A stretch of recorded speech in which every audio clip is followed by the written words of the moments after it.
तुझो दीदार कंदो खुशी बीमार थींदो तुझो दीदार कंदो खुशी बीमार थींदो तुझे दर्शन लाइ थो मरे रत जी न फैली तोखां थो घुरे रत जी न फैली तोखां थो घुरे तुझो दीदार कंदो खुशी बीमार थींदो तुझो दीदार कंदो खुशी बीमार थींदो तुझे दर्शन लाइ थो मरे रत जी न फैली तोखां थो घुरे रत जी न फैली तोखां थो घुरे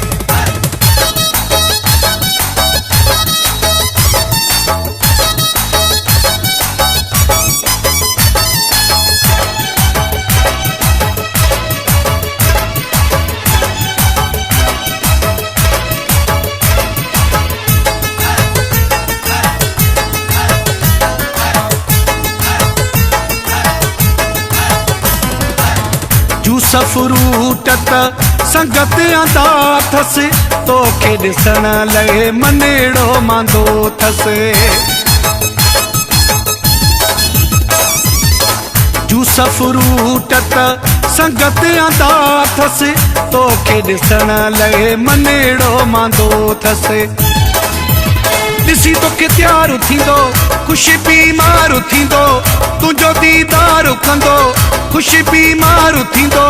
तुझे दर्शन लाइ थो मरे रत जी न फैली तोखां थो घुरे रत जी न फैली तोखां थो घुरे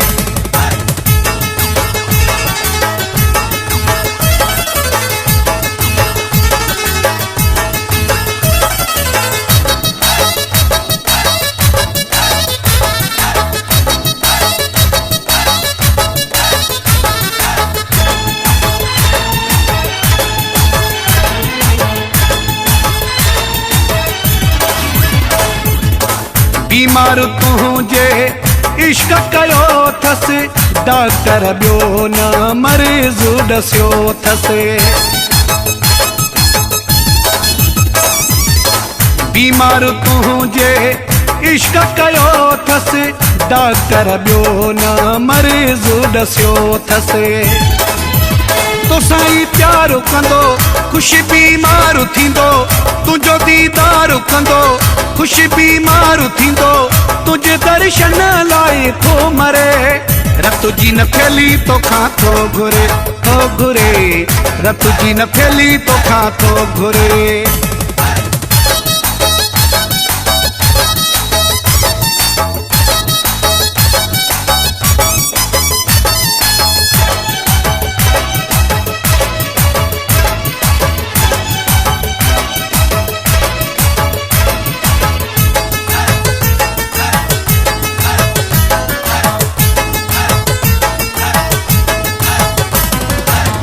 माण्हू भलो हाजी सजणो चांडियो आ हर को चवे थो मखणो चांडियो आ माण्हू भलो हाजी सजणो चांडियो आ हर को चवे थो मखणो चांडियो आ ख़त्म आज़ार थींदो खुशी बीमार थींदो तुझो दीदार कंदो खुशी बीमार थींदो तुझे दर्शन लाइ थो मरे